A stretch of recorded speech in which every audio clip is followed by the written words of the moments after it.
Hey everybody, it's Jenny from GrowthMode Marketing. You're listening to Demand Gen Fix, the podcast where our team of growth moders and our guests discuss the ins and outs of demand generation and why we believe it's the key to long-term sustainable growth, especially in the HR tech industry. Hello, everybody. We are back for another episode of the Demand Gen Fix. Deanna and Greg here, and today we're going to talk about dialing in your marketing and the levers that impact the results. So, effective marketing has a lot of components to it, and the key to success really is dialing in all of these components to optimize your programs. When your company is not hitting the revenue targets, which I think we've probably all been there before, there are things that we need to take a step back and look at because sometimes the answer is not obvious. It may be like, well, we just need more leads. That'll solve the problem. But there are 12 levers that we've identified that you should explore to determine where to make adjustments to improve outcomes. Because I think the reality is that just one lever can have a major impact on how your marketing programs perform. Sometimes it's more than one lever that needs to be dialed in. So when it comes to really understanding what may be amiss, it's important to look at everything individually. We're not going to be able to cover all 12 levers today. That would probably be a 4-hour conversation. So this is going to be a series. We're going to break these up and talk about a couple at a time. But first, Greg, let's tell our audience, what are the 12 levers? Yeah, so the 12 levers that we've been thinking about working on here at Growth Mode is first one is audience, and then positioning, obviously your strategy, budget, scale, contact database, brand identity and awareness, your content, marketing tactics, marketing and sales alignment, sales process, and measurement. Yeah, so there's a lot there. Today, we're going to talk about the first two, which are audience and positioning. We will do follow-up episodes, like I said, to dive into the other 10 levers to eventually cover all 12. So stay tuned for those upcoming episodes. But first, let's dig into the first two levers. So audience. There's some things with your audience that maybe it's an issue that you haven't realized yet, or could be something that your audience is too broad. You're addressing a really wide audience. In order to do that, you have to water down your message a little bit to make it fit everybody. So maybe one of the problems could be for some people, the audience is just too broad. Yeah, I think there's a lot of potential issues or indicators that will tell you you need to address this lever. When we are looking at audience, like you said, if your audience is too broad, we see this happen all of the time in the HR tech space. These platforms are designed and often capable of working really well for companies that have 50 employees or have 50,000 employees, which makes the marketing message broad for everyone. And so audience really is important because if you're trying to be everything to everyone, it's hard to really resonate with anyone. We've said it before. We're going to keep saying it because we see it so much in this space. And it happens not just in the HR tech space, but for anyone that's listening in other industries, it's pretty common for that to happen. Other issues or red flags that tell you it's time to look at your audience is if you don't have a clear understanding of the buyer.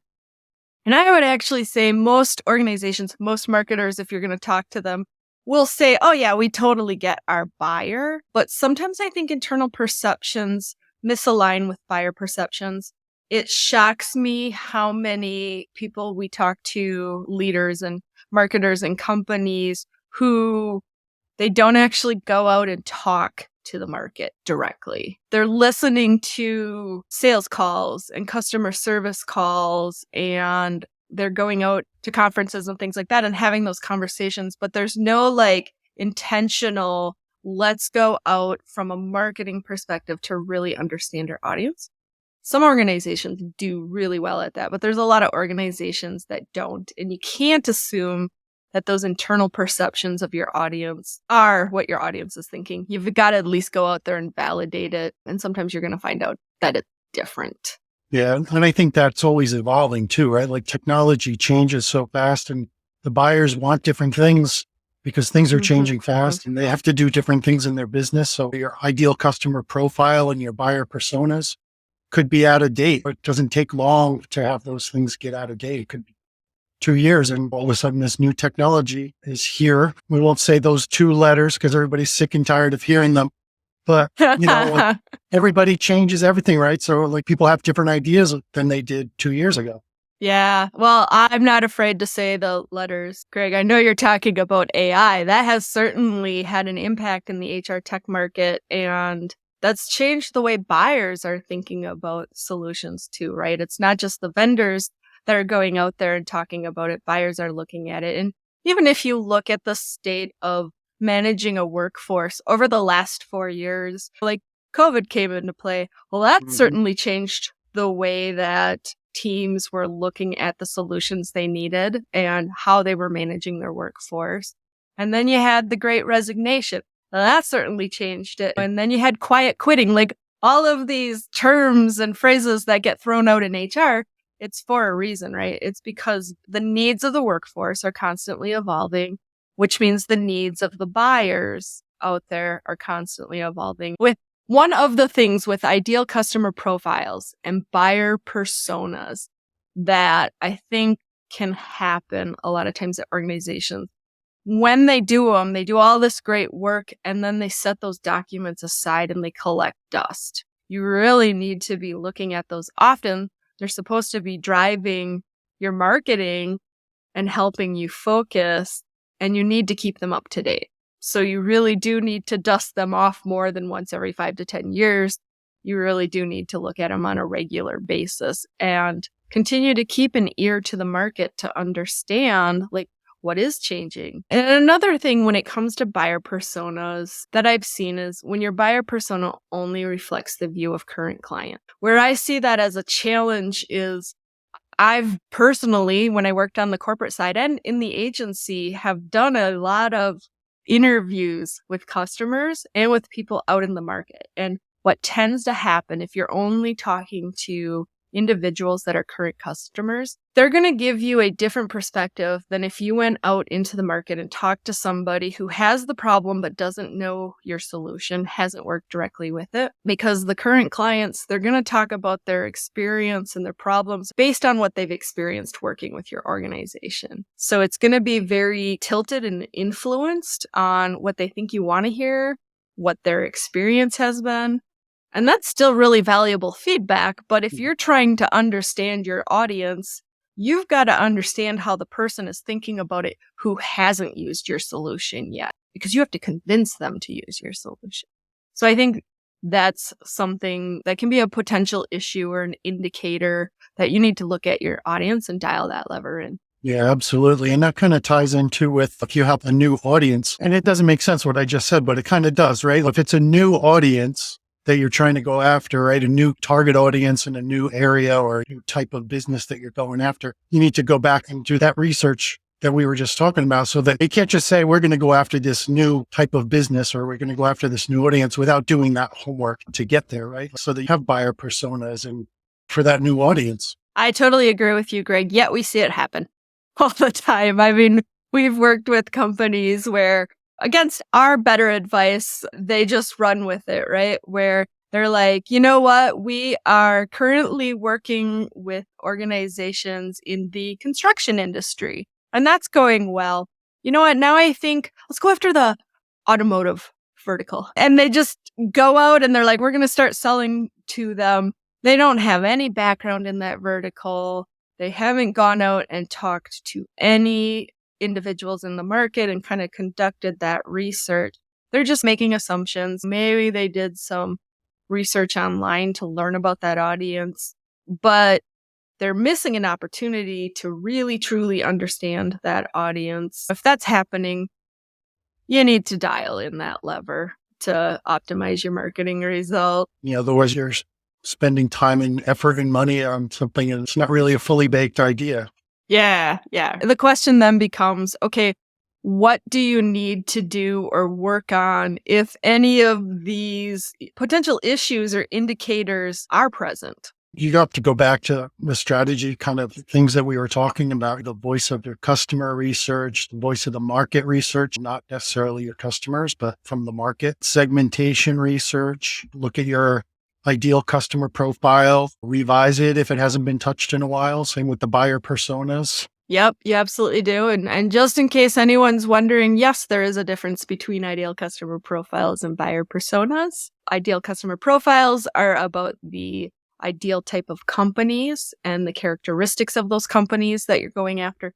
Buyer personas are those individuals within those companies within different roles, whether they're the CFO or the chief HR officer or any other role that might be involved in that buying decision.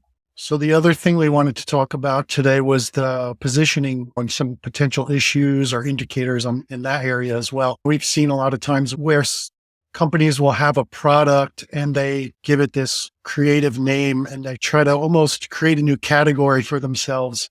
But in essence, what they're doing, unless you have a ton of money to create a new category, you're getting yourself out of the established lane. Like people are going to be searching and looking for that certain type of solution they already have in their head.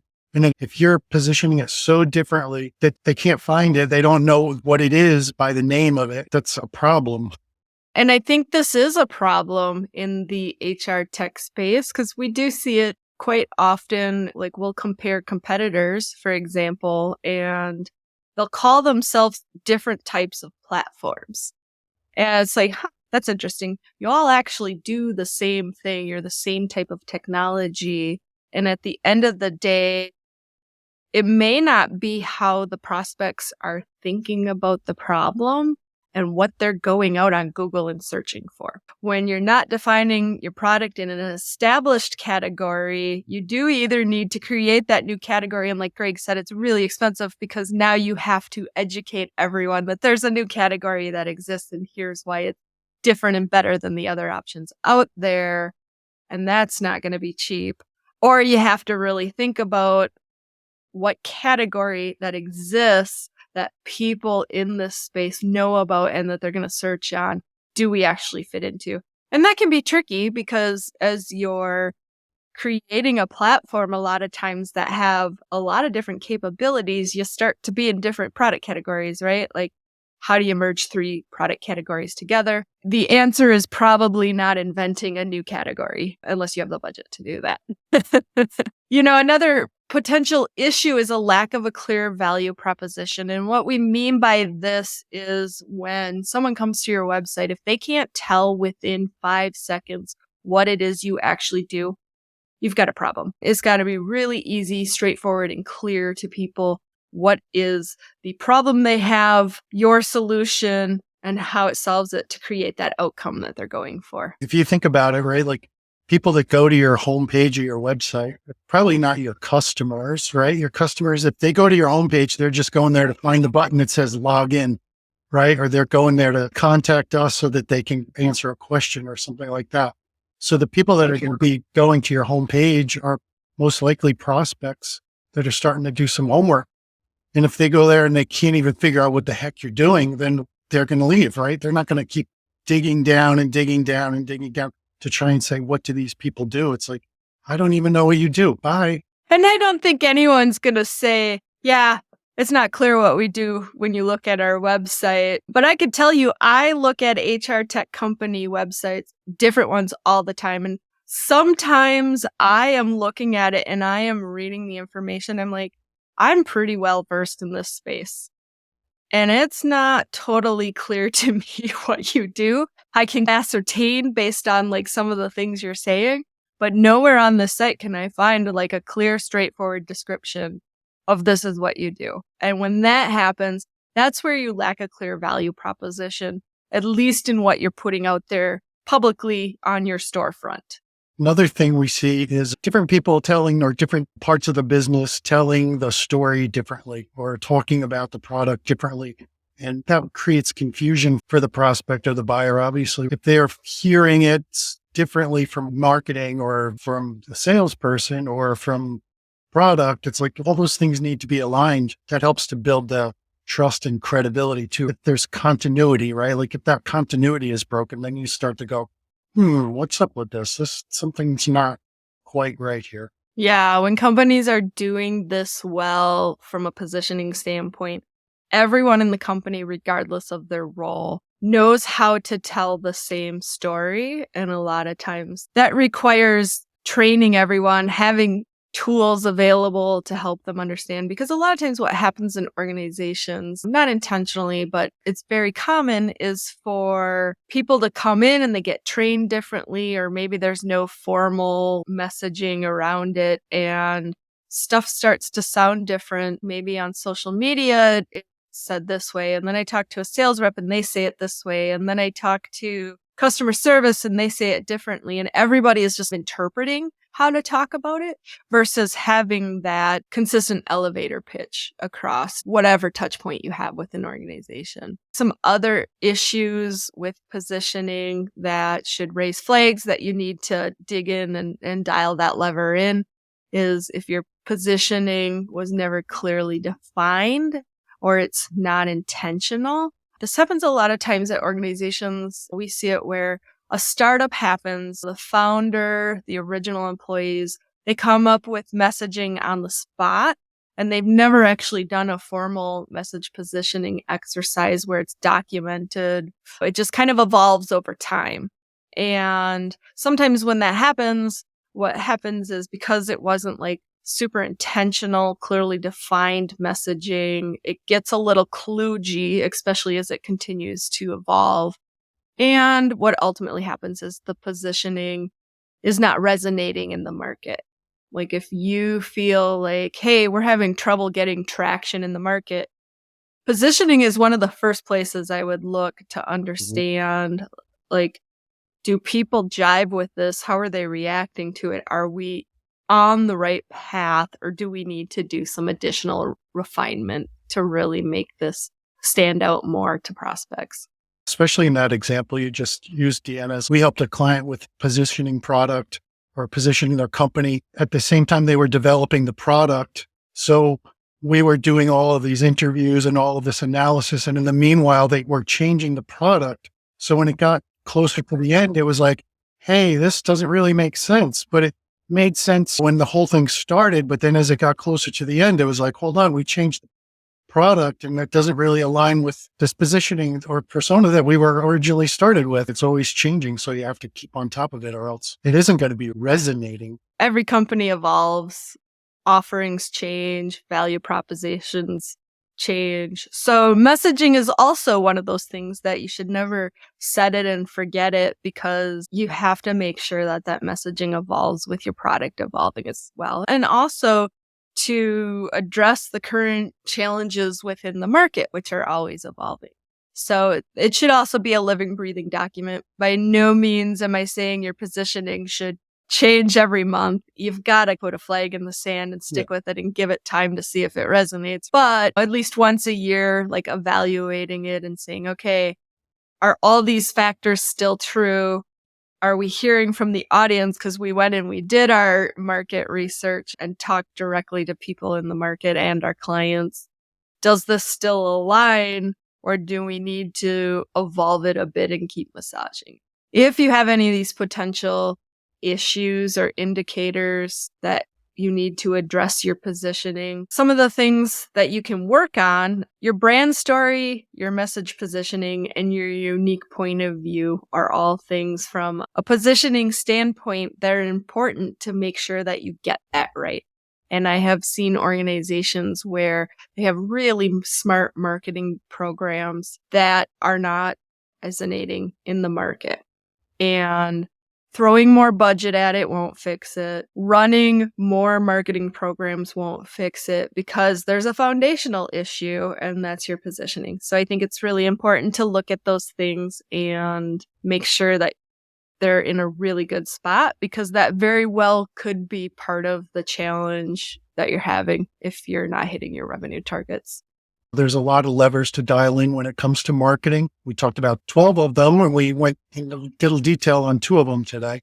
But if you're having trouble hitting those revenue goals, it's always good to just take a breath, take a step back, and then start looking at these 12 levers individually.